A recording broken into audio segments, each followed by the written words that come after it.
আপনার আমার ইমাম, ইমামুদ দুনিয়া নুমান ইবনে সাবিত, যাকে ইমাম আবু হানিফা বলা হয়, তার সময়ে এক লোক ছিল একটু বখাটে টাইপে, দুষ্ট টাইপে। ওই লোক বলতে লাগলো, আমি কার বেশি ধৈর্য এটা আমি পরীক্ষা করব, কার ভিতর তাহাম্মুলের গুণ আছে, যার ভিতর ধৈর্যের গুণ আছে, আমি তাকেই আমার ইমাম হিসেবে গ্রহণ করে নিব।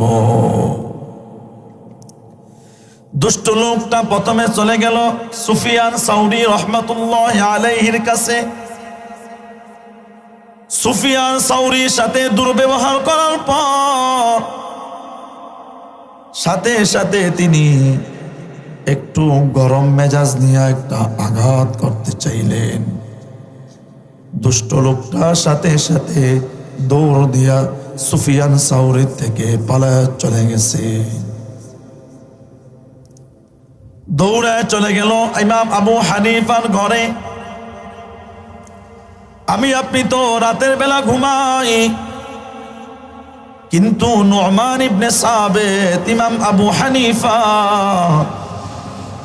রাতের বেলা ঘুমাইতেন না, কারণ তিনি তো এমন একজন ব্যক্তি যিনি এশারের ওযু দিয়া ফজরের নামাজ 1-2 দিন নয়, বরং 30টা বছর তিনি এশারের ওযু দিয়া ফজরের নামাজ আদায় করছে। দুষ্ট লোকটা বলতে গেল, তাহলে তো ইমাম আবু হানিফা রাতের বেলা ঘুমায় না। আশেপাশের মানুষ থেকে খবর নিছে ইমাম আবু হানিফা কোন সময় ঘুমায়। আশেপাশের মানুষ বলতে লাগলো, জোহরের নামাজ থেকে আসর নামাজ পর্যন্ত ঘুমায়। জোহরের নামাজ পরে খাবার খাইয়া কাইলুলার নিয়ত করে ঘুমায় যায়, আসরের আগে আবার উঠে যায়। ওই দুষ্ট লোক ইমাম আবু হানিফা তার ঘরের অদূরে বসে বসে অপেক্ষা করতেছে। যখন সে দেখতে লাগলো আবু হানিফার এখন ঘুমানোর টাইম হয়ে গেছে, সে সাথে সাথে আবু হানিফার দরজার মধ্যে গিয়ে আওয়াজ দিতে লাগলো। সে জানে আবু হানিফা দ্বিতীয় তলায় ঘুমায়, নিচতলায় আওয়াজ দিতেছে, ও নুমান, উঠো, আসো, আমি তোমার কাছে মাসআলা জিজ্ঞাসা করব। নুমান ইবনে সাবিত মাত্র ঘুমটা লেগে গেছে, তিনি তারপরও দৌড় দিয়ে আসলেন। দৌড় দিয়া এসে দরজা খুলে দিয়া বলতে লাগলেন, তোমার কি মাসআলা জিজ্ঞাসা করার, মাসআলাটা বলো। দুষ্ট লোকটা বলতে লাগলো, তোমার কাছে কোন মাসআলাটি জিজ্ঞাসা করতে চাইছি এটা তো আমি ভুলে গেছি, আমার তো স্মরণ নাই। আবু হানিফা বলতে লাগলেন, তাহলে চলে যাও, যখন স্মরণ আসবে তখন আবার আসিও। ওই দুষ্ট লোক আবারও আবু হানিফার ঘরের অদূরে বসে অপেক্ষা করতেছে। 15-20 মিনিট পর যখন আবার সময় হয়েছে, আবু হানিফার ঘুম লাগছে, চোখটা বন্ধ হইতেছে, অন্তরের রূহ পাখিটা আসমানের দিকে যাইতেছে।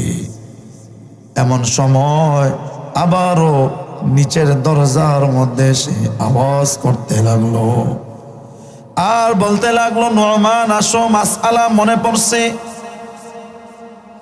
ইমাম আবু হানিফা তাড়াহুড়া করে আসতে লাগলেন, এই লোকটা তাহলে মাসআলা জিজ্ঞাসা করবে, আর দেরি না করি। যদি দেরি করি তাহলে মাসআলাটা ভুলে যাবে। নুমান ইবনে সাবিত দৌড় দিয়া আসতে লাগলেন। দরজা খুললেন আর ওই ব্যক্তিকে বললেন, কি মাসআলা জানতে চাও? মাসআলাটা বলো, তাহলে আমি তোমার মাসআলার জবাব দিয়ে দিব। ওই লোকটা বলতে লাগলো, ও নুমান, ও ইমাম দুনিয়া,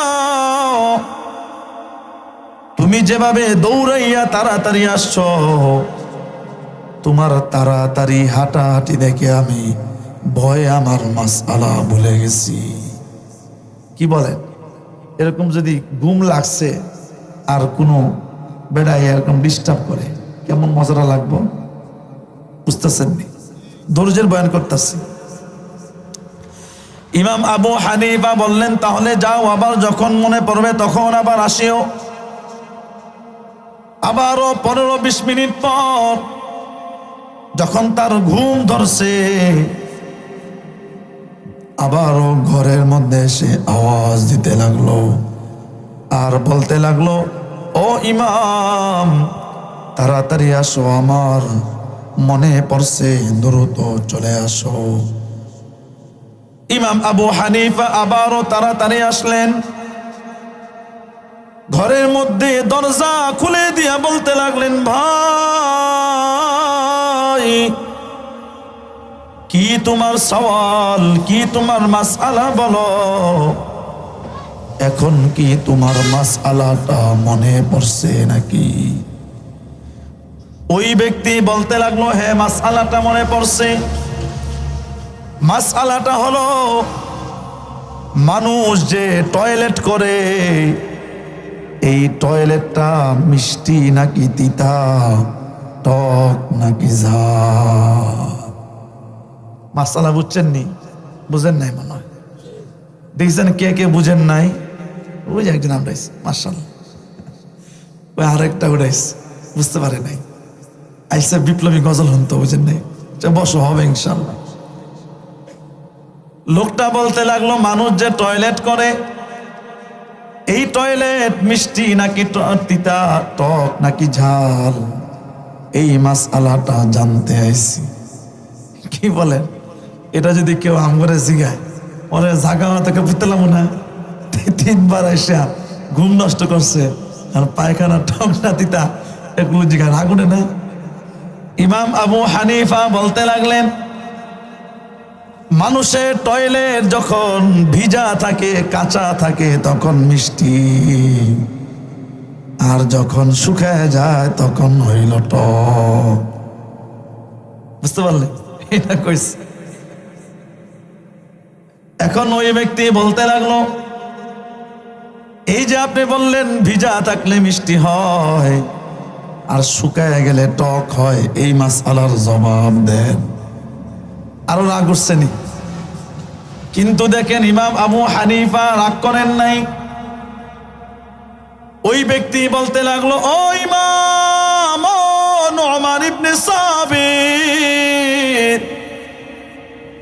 মানুষের টয়লেট ভিজা থাকলে মিষ্টি হয় আর শুকায় গেলে টক হয়, এই মাসআলা বলেন আপনি কি নিজে খাইয়া টেস্ট করছেন নি? দেখছেন কেমনে খুঁচাইতেছে? ধৈর্যের পরীক্ষা দিয়ে গেছেন। তিনি বলতে লাগলেন, এর সাথে খারাপ ব্যবহার করা যাবে না, কারণ ধৈর্য ধরা কার গুণ? মুমিন, আল্লাহর গুণে। ওই ধর কই যাইতাম, আল্লাহর গুণ। একবার এক ওয়াজে জিগাইতাছি, নামাজ 5 ওয়াক্ত দিনে ফরজ না বছর ফরজ? কয় বছরে ফরজ। বুঝতে পারলে? একবার জিজ্ঞেস, এই জামাই ডাকার আমার না আব্বার? কে আব্বার।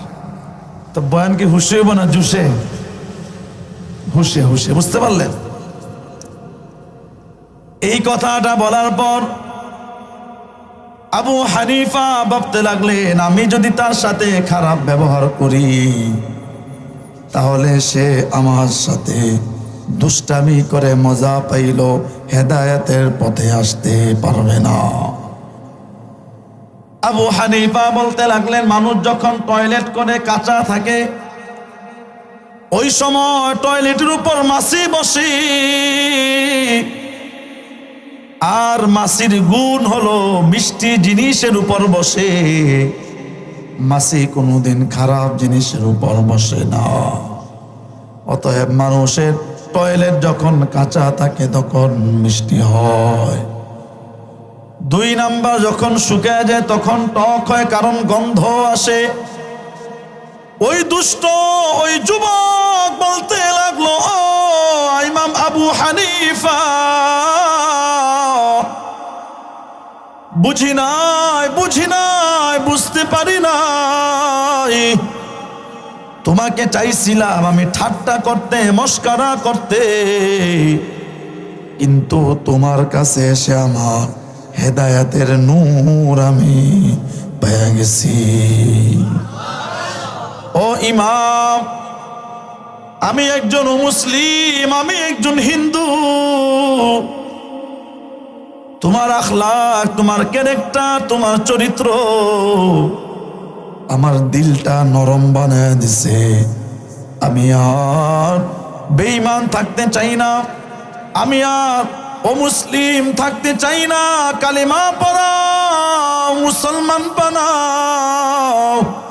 ইমাম আবু হানিফা বলতে লাগলেন, পড়ো লা ইলাহা ইল্লাল্লাহু মুহাম্মাদুর রাসূলুল্লাহ সাল্লাল্লাহু আলাইহি ওয়া আলিহি ওয়াসাল্লাম।